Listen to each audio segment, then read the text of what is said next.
നമസ്കാരം. പ്രധാന വാർത്തകൾ.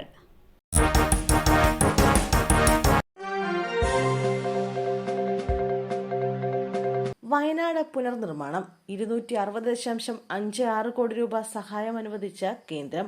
ഉരുൾപൊട്ടൽ ദുരന്തത്തിൽ തകർന്ന വയനാടിന്റെ പുനർനിർമ്മാണത്തിന് ആദ്യ കേന്ദ്ര സഹായം. കേന്ദ്ര ആഭ്യന്തരമന്ത്രി അമിത്ഷാ തലവനായുള്ള ഉന്നതാധികാര സമിതി 260.56 കോടി രൂപയാണ് ദേശീയ ദുരന്ത ലഘൂകരണ നിധിയിൽ നിന്നും അനുവദിച്ചത്. 221 കോടി രൂപയാണ് കേരളം ആവശ്യപ്പെട്ടത്.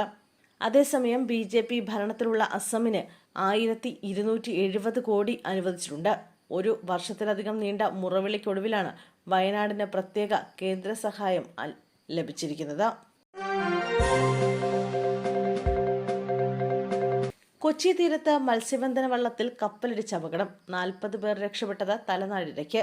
MSC കമ്പനിയുടെ കപ്പലാണ് കണ്ണമാലിക്ക് സമീപം പുറംകടലിൽ വള്ളത്തിലിടിച്ചത്.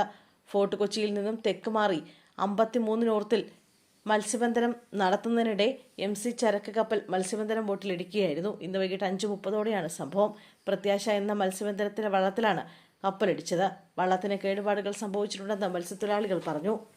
മത്സ്യബന്ധനം നടത്തുന്നതിനിടെ ചരക്ക് കപ്പൽ മത്സ്യബന്ധന വള്ളത്തിൽ ഇടിക്കുകയായിരുന്നു. ഈ സമയത്തിൽ വള്ളത്തിൽ 40ഓളം പേരുണ്ടായിരുന്നു. ആർക്കും പരിക്കില്ല. തൊഴിലാളികൾ കൊച്ചിൻ കോസ്റ്റൽ പോലീസ് സ്റ്റേഷനിൽ പരാതി നൽകി. അന്വേഷണം ആരംഭിച്ചു. അഴീക്കൽ ബീച്ചിൽ കുളിക്കാനിറങ്ങിയ വിദ്യാർത്ഥിക്ക് ദാരുണാന്ത്യം. ഓച്ചിറ സ്വദേശിയായ കാർത്തിക്കാണ് മുങ്ങി മരിച്ചത്. 14 വയസ്സായിരുന്നു. ഇന്ന് വൈകുന്നേരമായിരുന്നു അപകടം. 6 സുഹൃത്തുക്കളുമായി കടലിൽ കുളിക്കാനിറങ്ങിയതായിരുന്നു. എന്നാൽ ശക്തമായ തിരമാലയിൽപ്പെട്ടു. സുഹൃത്തുക്കൾ രക്ഷപ്പെടുത്താൻ ശ്രമിച്ചെങ്കിലും സാധിച്ചില്ല. കാർത്തിക് കൃഷ്ണപുരം ടെക്നിക്കൽ സ്കൂളിലെ 9ാം ക്ലാസ് വിദ്യാർത്ഥിയാണ്. മൃതദേഹം ആശുപത്രിയിലേക്ക് മാറ്റി. ബൈക്ക് നിയന്ത്രണം വിട്ട് മറിഞ്ഞ യുവതിക്ക് ദാരുണാന്ത്യം. ഒപ്പമുണ്ടായിരുന്ന സുഹൃത്തിന് പരിക്ക്. ആലുവ പുളിഞ്ചോട് കവലയ്ക്ക് സമീപമാണ് അപകടം നടന്നത്.